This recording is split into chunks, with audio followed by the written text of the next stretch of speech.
Well, I think. Well, you can make that argument about Spider-Man, about Thor, about Avengers, about any superhero movie, and that appeals. That appeals to all of us because we were children once, and these things were so epic and such a huge spectacle and such a big part of our lives. We all have a hero and an anti-hero within ourselves, and so you want to watch the story play out in movies, even as an adult. It's like a dream come true. Exactly. Okay. That was really freaking good. I have nothing to add to that.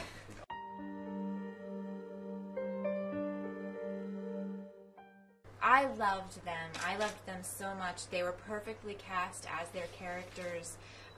They bonded together really well.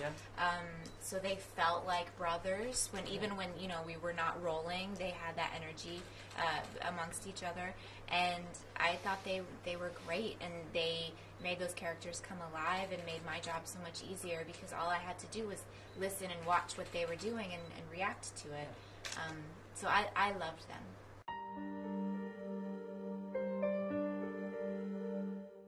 Yeah, Jonathan and I used to say it was a lot like Wendy and the Lost Boys a little bit. I think the only romance in the movie is between myself and Michelangelo. Mikey loves me, and I think I love him back.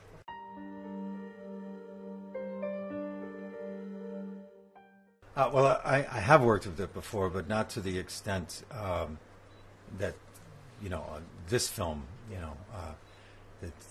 This film just truly dove into the motion capture part of it, for obvious reasons, to have these 4 actors become these turtles. What I loved, what the production was committed to, was getting 4 really good actors to play these turtles and to have these motion capture suits. It's different than to have someone off to the side reading the lines while you're watching something else over here. When you put a real actor in there and then you can play a scene, you can play the moment in the scene and really find out what it is, and then the special effects folks can fill in the blanks with what they have to do. But it makes a huge difference, and there's not always that commitment to it. And we certainly had it on this film, and the guys were great. 4 actors who played the turtles great.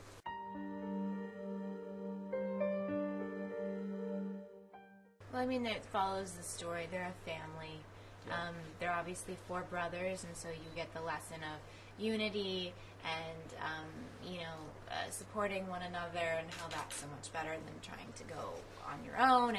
But also, they're also a family of outcasts who are heroes, and I feel like that's something that at some point in all of our lives, in elementary school or middle school or high school or whatever, we all sort of felt like the underdog and also fantasized about one day becoming the hero. And so I think that's something that appeals to kids and is a good lesson that, even if you're not the most popular, that doesn't devalue you. You still have so much value.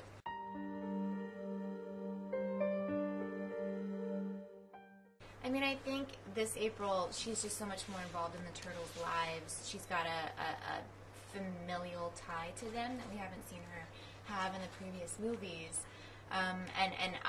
Jonathan sort of used April as the window into the Turtles. So you sort of meet them through her eyes, and that's a different perspective than what we've seen in the films as well. So there's definitely more April. She's a version of all of the Aprils sort of combined. They pulled different elements from the comic books, from the cartoon, and from the previous movies to sort of make one April this time around.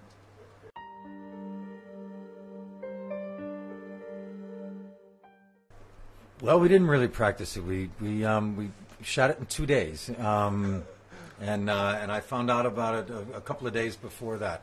No, that particular scene in The Dark Knight was that, I believe that was an 8-month movie shoot, but the first 2 days of photography were shooting that scene, and the director, Chris Nolan, wanted to shoot that scene first, and he shot it with an IMAX camera, so he could edit that scene and then use it to represent the film over the next year when he was shooting and putting the movie together. But it was one of those things where it was just a 5-page scene that was a really cool scene at the beginning of the movie. So there was not a lot of prep for it, and just like